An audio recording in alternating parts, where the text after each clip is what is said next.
De volta, sejam todos bem-vindos, o programa Ronda está começando. Deixa eu logo falar com a minha produção que nós vamos direto para o primeiro assunto aqui do programa, o seu Jornal da Hora do Almoço. Produção, tudo bem? Sejam bem-vindos. Eu quero mostrar, hoje é dia 19, não é? Eu quero mostrar como é que foi as chegadas de Juliana Salles e Jorge Alves.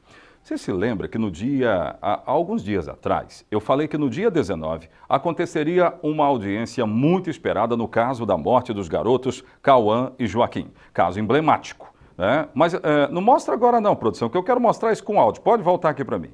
Eu quero mostrar com áudio. Portanto, é hoje. É hoje e a movimentação no Fórum Desembargador Mendes Vanderlei acontece desde as 9 horas, é imprensa, curiosos, familiares principalmente do Cauã.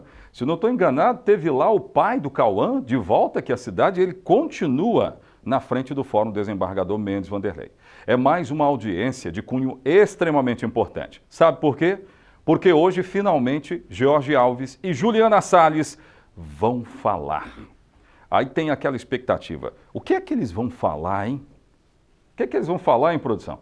Será que eles vão falar o quê do que pode ter acontecido na madrugada de 21 de abril do ano passado, onde nós fomos aqui surpreendidos com os garotos Cauã e Joaquim mortos, queimados, carbonizados. Agora vamos. Primeiro eu quero mostrar a chegada da Juliana. Juliana não chegou naquela porta dos fundos do fórum. Foi diferente da vez passada. Tentaram dar o drible da vaca na imprensa, mas não conseguiram fazer isso com o Ronda da cidade. Coloca no ar aí. Como é que foi a chegada dela? Tá aí, ó. Juliana chegando, ao lado o advogado dela, e esse foi o registro. A imprensa estava lá do outro lado, né? Está lá do outro lado. Onde chegam as pessoas que vão participar normalmente, não é? Em casos tão emblemáticos. Mas aí está a Juliana junto com o seu advogado. E ela chegou exatamente na porta da frente do Fórum Desembargador Mendes Vanderlei. Agora volta aqui para mim. Eu quero mostrar, inclusive, a diferença das chegadas. Jorge Alves chegou tutelado, obviamente, pelo poder público.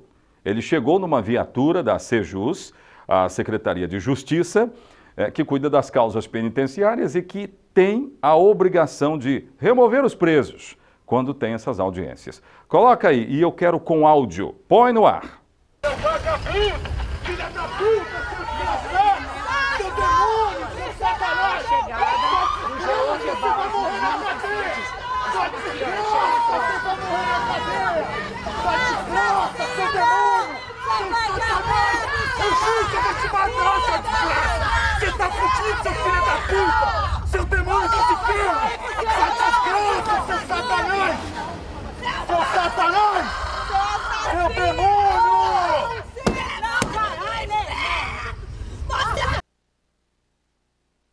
Foi desse jeito que aconteceu hoje de manhã e agora as atenções ficam voltadas para o que vão falar.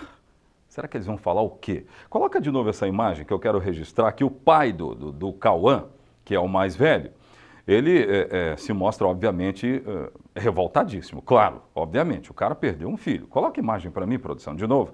Eu vou chamar essa virada do programa. Mas veja aí, ó. Essa foi o momento da chegada. O Rainer, ele descobriu a chegada logo, o local exato, e já foi para lá direto. Ele usa um megafone, né? Chama-se megafone isso aí, produção? É, né? Ok. Aí usou o megafone e falou o que ele quis ali, ó. Né? Seguramente o Jorge Alves está aí dentro e estava ouvindo tudo, ouvindo os questionamentos contra ele. Vale lembrar que a defesa do Jorge bate na tecla do seguinte: o que aconteceu na madrugada do dia 21 foi um incêndio.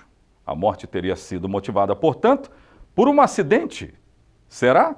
A polícia disse que não. As crianças foram mortas sim, foram queimadas, inclusive estupradas. Eu vou abordar esse assunto daqui a pouco no programa. É assim que começamos. No rádio ou na TV, fiquem conosco. A notícia chega até você.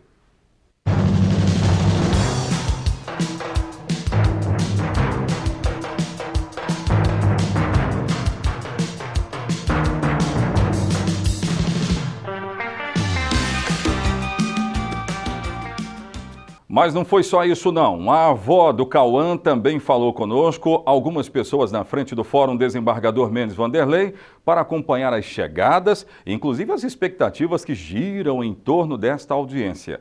Claro que nós da imprensa não seremos informados sobre o teor do que vão dizer George Alves e Juliana Salles. Não vamos. Mas as chegadas foram importantes e inclusive essa pressão que se faz nesse caso, também importantes, não é? Aí as autoridades todas já ficam cientes de que a população está de olho no caso que mais chamou a atenção da comunidade linharense, a morte dos garotos Cauã e Joaquim. Veja aí os detalhes, mais uma audiência que acontece no Fórum Desembargador Mendes Vanderlei. Põe no ar. Esta terça-feira está sendo marcada por uma nova audiência sobre a morte dos irmãos Cauã Salles Butkovski, de 6 anos, e Joaquim Salles Alves, de 3 anos, que morreram queimados em 21 de abril do ano passado. A audiência acontece no Fórum Desembargador Mendes Vanderlei, no bairro Três Barras, em Linhares. A previsão era de que a audiência tivesse início logo às 9 horas, mas houve atrasos. Juliana foi a primeira a chegar. George Alves e Juliana Salles estão sendo interrogados pela primeira vez depois que a denúncia foi aceita. No começo do mês, cerca de 7 testemunhas foram ouvidas. Juliana e George apenas ouviram os relatos. No dia 12, haveria mais uma audiência, porém a defesa de Juliana dispensou algumas delas. A expectativa desta terça-feira é para o que dirão George Alves e Juliana Salles sobre o que aconteceu naquela madrugada de 21 de abril. George é acusado pela Polícia Civil de ter estuprado, agredido e queimado vivos os irmãos Cauã e Joaquim. O crime aconteceu na casa onde a família morava, no centro da cidade de Linhares.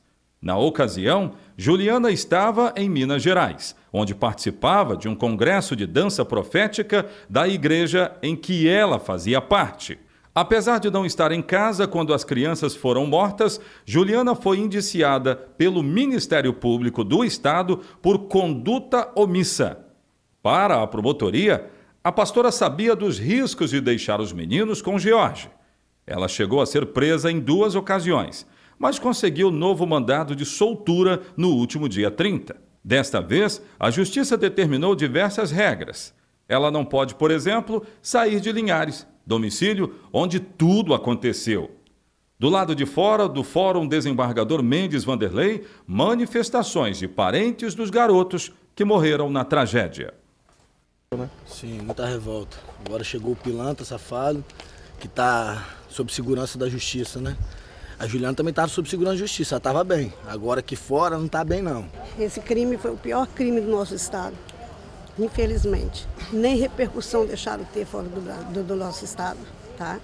É um crime que, infelizmente, eu acho que é o maior e não está tendo, acho que a forma que deveria ser olhado. Então, para isso, que a gente sabe que as crianças não voltam mais, mas o que nós queremos é mudança na lei. Porque se a lei não muda, outras crianças vão continuar sendo abusadas, mortas. E daqui a pouco esses vagabundos estão tudo soltos. Eu sei que meu neto não vai voltar mais. Então, para mudar a lei tem que envolver, tem que mobilizar os deputados, né? Os deputados, na Câmara dos Deputados, é lá que muda a lei. Congresso Nacional. Agora, para fechar esse caso, coloca de novo imagem da chegada do George para mim. Coloca a imagem da chegada dele. Então, a coisa está acontecendo agora, exatamente neste momento. Estão sendo ouvidos, né? Hoje, ambos, George Alves e Juliana Salles, estão tendo a oportunidade de falar sobre o caso. Claro que a pergunta é clássica, né? George, você matou? Há indícios que mostram que sim. Há laudos que indicam que as crianças também teriam sido estupradas, elas foram queimadas, estupradas, agredidas. E é claro que a defesa vai usar o contraponto disso, porque há outros laudos, né? A defesa, ela também pediu outros laudos, exames periciais, enfim, a prova técnica. Eu estou falando da prova técnica. Então isso está acontecendo.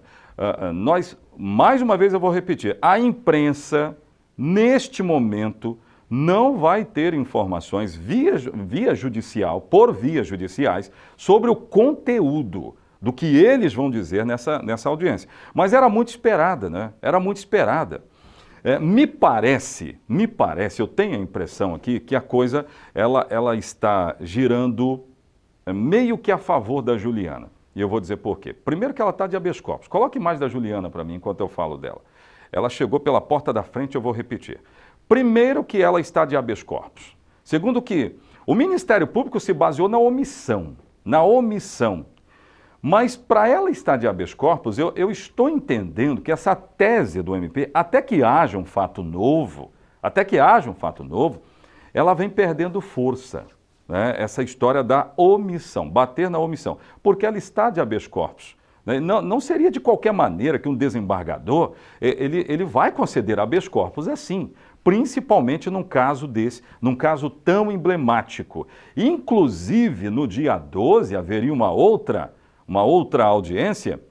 Quem abriu mão dessa audiência, no caso das testemunhas, foi a própria defesa da Juliana. Então, há um ar de que a coisa pode estar pendendo para o lado dela, mas o George Alves estaria naquela mesma situação. O acusado, que ainda diz que não aconteceu, mas há provas robustas. Eu estou falando de provas que foram colhidas na casa, no momento em que tudo aconteceu. A chamada prova técnica. A gente vai continuar acompanhando esse caso. Produção, eu queria que colocasse imagem da Câmara Municipal de Soretama para mim. Coloca lá. Gente, eu vou falar de uma sessão que foi um negócio, eu vou te contar, hein? O que foi dito na sessão da Câmara Municipal de Soretama. Só coloca imagem da sessão. Olha só. Quem está participando aí é o vice-prefeito da cidade de Soretama na sessão de ontem. E nós vamos ouvir daqui a pouco o que ele disse. Eu só posso adiantar que foram coisas que merecem atenção ou investigação, fiscalização, já que ele estava dentro do poder que fiscaliza. Daqui a pouco a gente vai falar sobre isso dentro do programa Ronda da Cidade. Eu volto já.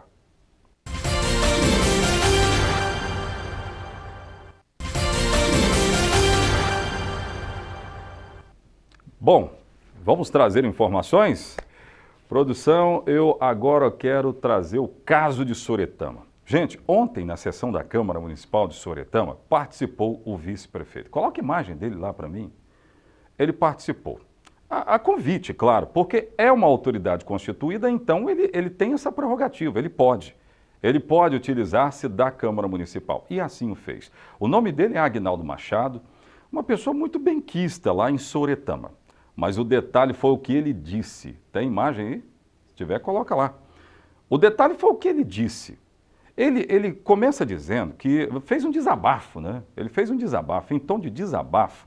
Ele disse o seguinte, eu gostaria de ser vereador e até lamento não ser vereador, né? Dando a entender que o vereador, como vereador, teria força, né? Teria a sua fala resguardada, suas opiniões, enfim. Mas aí depois, no decorrer disso tudo, ele coloca uma situação gravíssima. Ele fala sobre o porquê de não estar hoje sendo utilizado na prática como vice-prefeito. Está aí vice-prefeito, prefeito, lá de Soretama, Alessandro Broidel, e ainda fez acusações contra o prefeito. Ele disse em um dos trechos, eu vou passar isso aqui, ele disse em um dos trechos que o prefeito da cidade não estaria utilizando os seus serviços, principalmente, não estaria contando com ele, porque a ideia era primeiro cumprir com os compromissos de campanha pagando agiotas. Meu Deus, essa informação é gravíssima. Primeiro, eu quero trazer essas informações logo. Tem aí parte da sessão da Câmara Municipal de Soretama com o vice-prefeito dando essas informações. O vídeo é de cerca de 1 minuto e alguma coisa. Vamos saber. Põe no ar. Eu sinto saudade da Câmara de Vereador. Já fui vereador, todo mundo sabe disso aí. E hoje eu sou o vice-prefeito. Mas muita gente fala, pô, mas você evoluiu, você é um vice-prefeito. Mas eu queria ser vereador. Por quê? Porque eu tenho que Se eu tivesse no meio deles aqui, era 9 amigos. Hoje eu sou um vice-prefeito isolado naquela prefeitura. Então, uma hora eu vou vir aqui e vou falar com o povo por que eu isolei da prefeitura, do mais isolado de lá. Por que eu não estou agarradinho com o prefeito? Nossas ideias eram uma. Quando ele ganhou, ele trouxe outras ideias. Ele queria pagar o que ele devia, os agiotas, com dinheiro da prefeitura. Eu não ia aceitar isso. Eu fui obrigado a ir para casa e ficar quieto, na minha casa. É por isso, gente, que eu estou quietinho, estou tranquilo, entendeu? Mas eu estou me confortando aqui com meus amigos aqui. Gente, ó, muito obrigado. Mais algum? Pois é, foi desse jeito aí. Vocês ouviram bem o que foi dito lá? Eu não estou ficando doido não, né? É tipo assim, primeiro paga o agiota, né? E aí o vice-prefeito não teria concordado, foi o que eu entendi disso.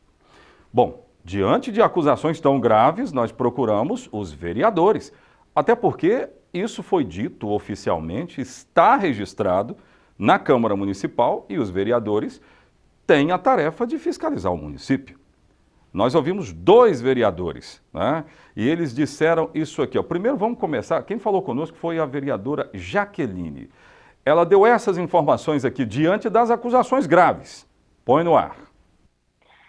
Diante do fato que para nós hoje de maneira inédita, a gente ainda não tinha conhecimento em relação a isso, nós, enquanto Poder Fiscalizador, vamos tomar providências, vamos averiguar a situação e, se necessário, dar prosseguimento numa investigação em relação ao fato. Porque nós, como agente fiscalizador do poder público, nós temos que ver aonde o dinheiro público está sendo utilizado, né? E se está sendo utilizado da maneira devida. Muito bem. Eu já tenho aqui uma nota da Prefeitura, que já chegou, daqui a pouco eu vou ler a nota da Prefeitura, mas um outro vereador, o Edson Santiago, também falou conosco, né, produção? E ele disse isso aqui, ó, põe no ar. Osé Farias, realmente as acusações do vice-prefeito ontem, ela nos deu até um susto, né? Porque são gravíssimas as falas dele, e do caso a gente consiga provar isso. Está tudo gravado nos anais da Câmara, nós temos provas ali do que foi falado. Então, como estavam todos os vereadores da casa presentes, tudo gravado, uma sessão ordinária, uma sessão oficial. Nós não nos reunimos ainda, entendeu? Mas ali você pode ter certeza que tem que reunir todos os vereadores, né? Eu vou estar até conversando com o presidente da casa, para nós estarmos nos reunindo, para a gente poder tomar ali uma providência conjunta, tá? Porque realmente as falas deles é gravíssimo. O que eu posso te dizer, que eu tenho acompanhado algumas licitações, não consigo acompanhar todas as licitações da casa, para ver de que forma estão sendo feitos esses contratos. É claro que a gente não consegue acompanhar todos, mas cabe a nós sim fiscalizar, analisar aquilo que foi dito, entendeu? E ir atrás de uma resposta, ir atrás aí de provar isso, né? Porque precisa ser provado, precisa sim ser analisado com muita cautela e se for possível, se for preciso, até levar isso aí adiante para o Ministério Público. Pois é, o vice-prefeito então incitou uma investigação que pode se tornar até CPI. Bem, a Prefeitura mandou uma nota a respeito desse caso, porque nós mantivemos contato com todas as partes envolvidas nisso. Olha o que diz aqui, ó. A resposta é essa. Todavia, como as acusações do vice-prefeito atacam o lado pessoal do prefeito, Alessandro se coloca à disposição para responder questionamentos e foi até dado um número para que a gente mantivesse contato. A informação que nós tivemos é que hoje de manhã o prefeito esteve na Polícia Civil e abriria ou faria uma queixa, né, sobre o que foi dito, né, seria um boletim de ocorrência a respeito do que foi dito. Então agora nós vamos aguardar o desenrolar dessa história, porque as acusações foram gravíssimas. Gente, daqui a pouco de volta tem outras informações. O Ronda volta já.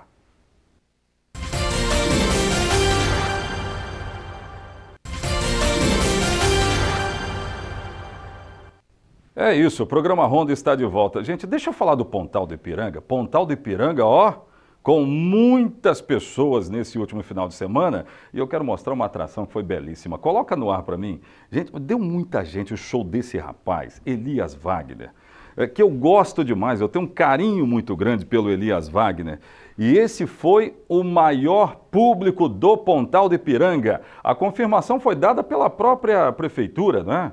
A própria prefeitura disse que esse foi o maior público já registrado no Pontal do Ipiranga. As pessoas gostaram demais. Como o povo linharense gosta do Elias Wagner, né? Gosta demais desse Elias Wagner. Então tá aí, ó. A gente precisava fazer esse registro aqui. Parabéns, hein, Elias? Showzaço espetacular. E inclusive, esse evento teve a realização da TV Sim, né, que está lá cobrindo o Pontal. Aliás, a única TV que dá informações do Pontal, que dá essas informações para a sociedade linharense. Né? A gente está cobrindo lá e mostrando o que Linhares tem de melhor. E uma das coisas que Linhares tem de melhor são músicas de Elias Wagner. Que público fantástico. Tomara que aconteça mais uma, mais duas, mais três. Tomara que sim. Pena que tem poucas semanas para o carnaval. Mas é isso, a prefeitura confirmou, portanto, que esse foi o maior público e um evento que teve não apenas cobertura, mas também realização aqui da nossa TV Sim, Canal 16. Gente, hora de ir embora, né? O programa Ronda fica por aqui. Muito obrigado pelo carinho da sua audiência. Nós voltaremos amanhã. Eu estarei aqui esperando por você. Até amanhã. Tchau, tchau.